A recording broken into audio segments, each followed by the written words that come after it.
พิธีสิ่งศักดิ์สิทธิ์เขาสิบ่ไปแตะต้องมันคือก็อยู่เสียงม่งกันจีนะ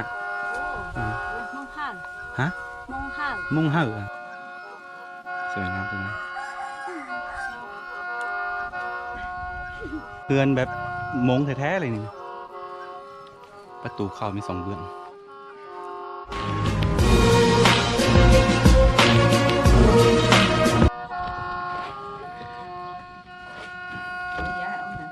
เอาน้ำธรรมดาก็ได้อันนี้เป็นบ้านม่งเป็นบ่เป็นม่งเป็นบ่เป็นบ้านม่งเป็นบ่จะมาโมเราเป็นคนม่งเป็นบ่ได้เจ๊มงอ่ะมงเจียวขวานเหรอมงลองเลยลิจานะจีเชกูไปเรามงอีเมกูจีเอามงสัวยกเก็จะ有成梦จีน่ะใส่มงยาเหรอก็เชี่ย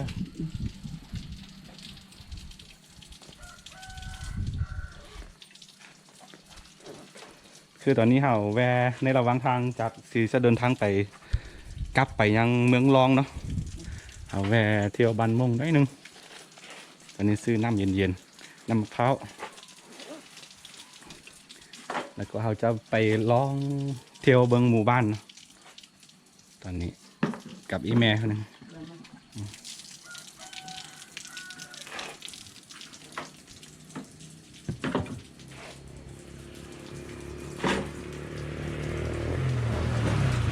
เดี๋ยวสิไป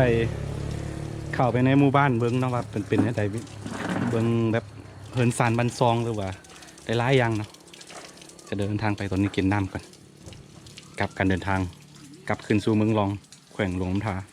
แล้วก็จะเดินทางไปต่อที่บ่อแก้วเนาะโอเคแล้วเจอกันตอนนี้เราจะเดินล่องไปเบิ้งเป็นบ้านพ้นไซบ่อันนี้หมู่บ้านนี้มันจะอยู่ในระหว่างทางจากเมืองสิงห์เมืองรองเนาะอันนี้อายุเนาะนี่เห็นหมู่บ้านแบบทรงบัวทรงเก่าๆทรงบัวฮานนะเป็นมุ่งดั้งเดิมเลย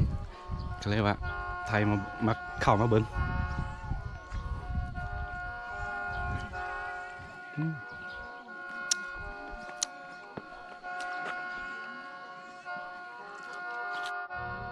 เป็นบ้านไม้ไม้ทั้งหมดหลังเลยอันนี้เป็นฮบทรงเฮือนแบบมงแท้ๆเลยนี่ประตูเข้ามี2 เบื้องจะเลาะไปเบิ้ง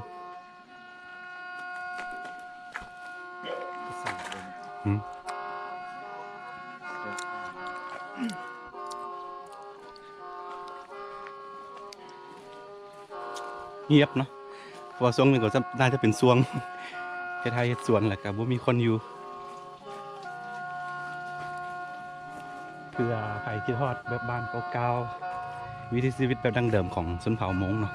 เพราะว่าพี่น้องคนมงหลายคนที่อยู่อเมริกาหรือว่าไทยก็เบิ่งหลายเนาะขอเบิ่งบ้านหน่อยเด้อเบิ่งเฮือนเด้อนี่เด็กน้อยเขากำลังเสียวผ้าวะจีหายจีเจียวจ่าเป็นฮะนะอันนี้เป็นไล่ปักแบบเบิ้งนี่นึงน้องอันนี้ที่ใส่บอลแดงนี่น้องใส่เสื้อปะใส่เสื้อเนาะสวยงามจังนะ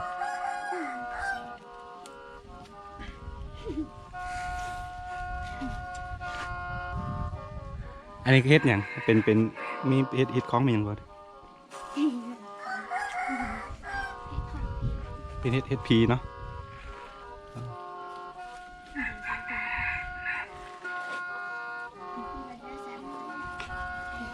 หายจริงนะกูจะปล่อยหลุมมองเนี่ยหายจ้ะ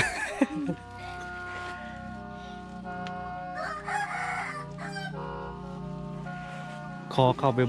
ปตรงนี้นึงนะนี่เป็นหมู่บ้านมงเนาะเข้าไปได้เป็นบ่เนาะเข้าได้เนาะเอ็ดก็จิกันดังอ่ะ ก็จะกันได้การกับหมอจีน่ะหมออีล่ะหมออีเต้อันนี้เขาจะไว้เป็นอาหารหมูเป็นบ่อน้องอันนี้เป็นไว้ปุ้งบัวเป็นบ่ยอมเกิน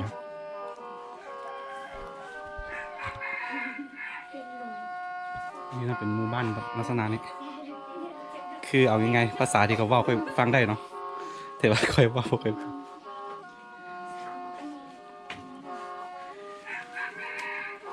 คิดว่าเป็นคนเป็นบ้านของอาคาเพื่อนว่าแม่นเนาะเป็นมงเนาะ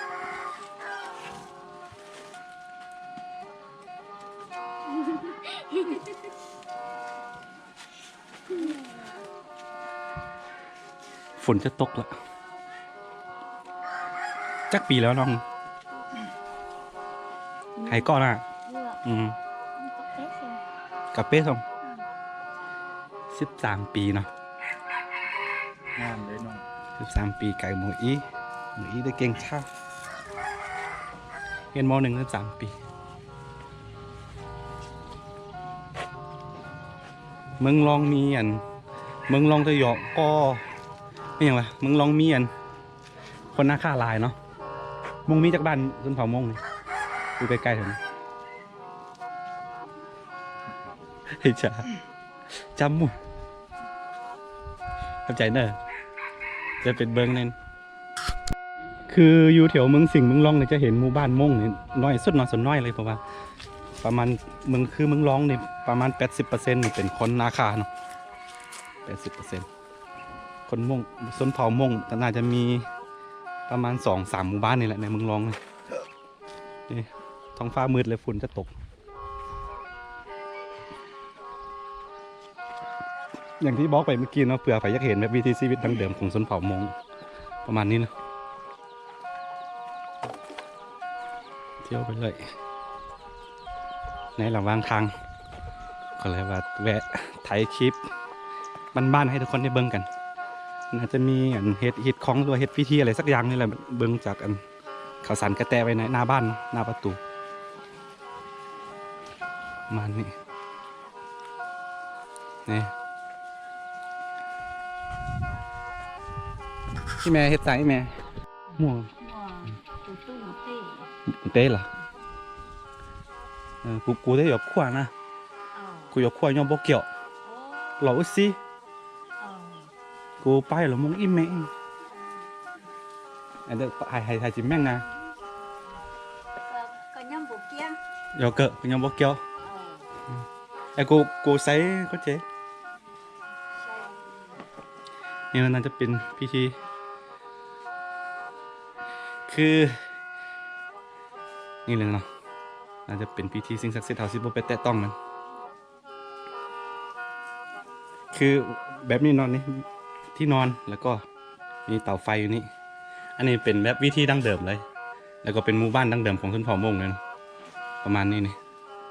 มีบนนอนนี่1 2เขาบอกว่าเขามีลูกอยู่แต่ว่าเขาไปสวนไปให้หมดภาษามงหนึ่งเมื่อก่อนค่อยได้ภาษามงหลายเติมแล้วแต่ตอนนี้ว่าบ่ได้แต่ว่าฟังได้อยู่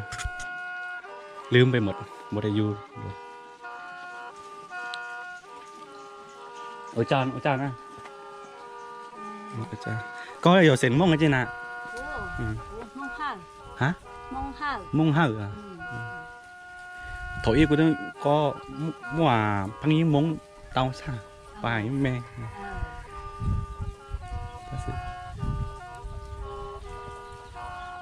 โอ้จานนะกูมงประมาณนี้นะเดี๋ยวเกิดกูมงซีมึงซิงตัวได้ไปเจ๊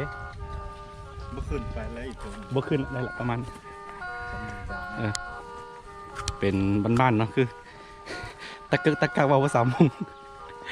เวลาเขาบอกมาค่อยฟังได้ฟังหูเรื่องเนาะประมาณ 60% ฟังหูเรื่องอยู่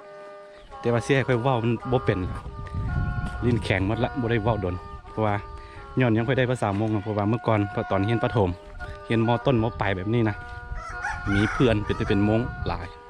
ก็เลยว่าฟังได้เนาะว่าวได้เมื่อก่อนตอนนี้ว่าวบ่ได้ลืมหมด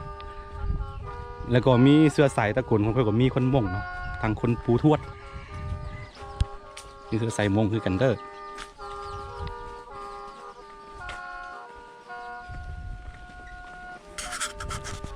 เนี่ยตาจะไปหมู่บ้านมงหรือว่าหมู่บ้านอาคามเขาจะเก็บฟืนแบบนี้ไว้นะตัดไว้แล้วก็ไว้แบบให้มันคมเป็นหลายๆเดือนเลยเพราะว่าเขาจะไปเอาฟืนดิบมาจะไปตัดเอาต้นไม้ดิบๆแล้วก็มาวางไว้ให้มันคมแล้วดูหนึ่งประมาณ6 เดือนแล้วก็เห็นสางข้าวแบบนั้นคล้ายๆกันวิถีชีวิตของมงกับของอาคา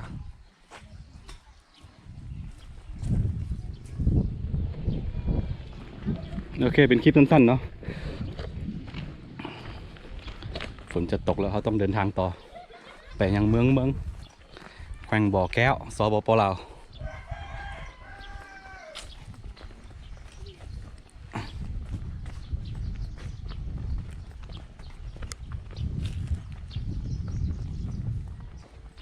โอเคทุกคนสำหรับคลิปนี้ก็เป็นคลิปในระหว่างการเดินทางเป็นคลิปบ้านๆสั้นๆเนาะถ้าผู้ใดมักแบบวิถีชีวิตดังเดิมก็อย่าลืมกดไลค์กดติดตาม2 อาคาน้อยเนาะเพื่อบริพัตรวิดีโอไม่ๆจาก2 อาคาน้อยแล้วไว้เจอกันในคลิปหน้าเนาะสำหรับคลิปนี้ไปก่อนบาย